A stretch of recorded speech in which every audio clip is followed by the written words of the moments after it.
Hello everyone, welcome to IS Help Desk. I'm A Khan and in today's economy key concept class we are going to understand Narasimham committee 1।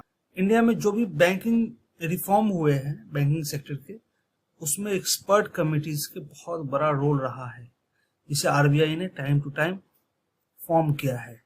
इसलिए form किया है ताकि banks के health, efficiency और competitiveness को enhance किया जा सके, बढ़ाया जा सके। दो हाई पावर्ड कमिटीज के नाम है नरसिम्हम कमेटी 1 जो 1991 में फॉर्म हुई थी, नरसिम्हम कमेटी 2 जो 1998 में फॉर्म हुई थी।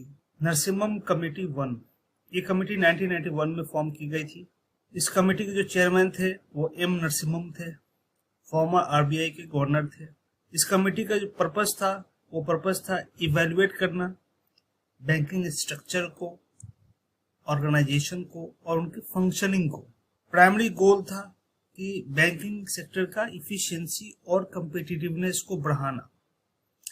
याद रहे ये कमेटी 1991 में फॉर्म हुई थी। उस समय न्यू इकोनॉमिक रिफॉर्म लाए गए थे। उस समय जरूरत थी कि जो बैंकिंग की इनएफिशिएंसी थी, बैंकिंग सही से वर्क नहीं कर पा रही थी, उसमें इफिशिएंसी लाना। तो उस बैकग्राउंड में नरसिम्हम कमेटी को फॉर्म किया गया था। रिकमेंडेशंस ऑफ नरसिम्हम कमेटी क्या थे? पहला था ऑटोनॉमी ऑफ बैंक्स। ये कमेटी ने रिकमेंड किया कि ज्यादा से ज्यादा बैंक्स को ऑटोनॉमी मिले, फ्रीडम मिले, आजादी मिले कि बैंक को किस तरीके से चलाना है, कैसे चलाना है, उसकी छूट हो उन्हें, ताकि वो ऑटोनोमसली उसको ऑपरेट कर पाए बैंकिंग को। ये ओवर रेगुलेशन, ओवर एडमिनिस्ट्रेशन को अवॉइड करने का रिकमेंडेशन दिया, यानी कि गवर्नमेंट का ज्यादा इंटरफेरेंस ना हो, हर चीज में रेगुलेशन ना हो, रूल्स ना हो, वो कम से कम रहे।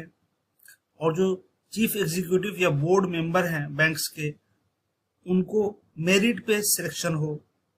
इन चीजों का रिकमेंड किया ऑटोनॉमी फॉर बैंक्स में। सेकंड रिकमेंडेशन था merging of public sector banks.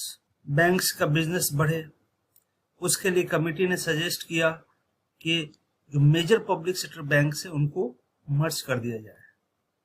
मर्ज कर दिया जाए मतलब दो बैंक्स है वो एक बैंक बन जाए और काम करे, या तीन बैंक है वो तीन बैंक को एक बैंक बना दो और उसके हिसाब से वो एक बैंक बन के काम करे, ताकि उसमें ज्यादा स्ट्रेंथ हो, ज्यादा उनको फाइनेंशियल कैपेसिटी हो, ताकि वो अपने बिजनेस को अच्छे से चला पाए। अगला रिकमेंडेशन थी addressing non performing asset, NPA. Banks के एनपीए बहुत ज्यादा थे, इसलिए इस कमेटी ने प्रपोज किया कि नैरो बैंकिंग लाया जाए।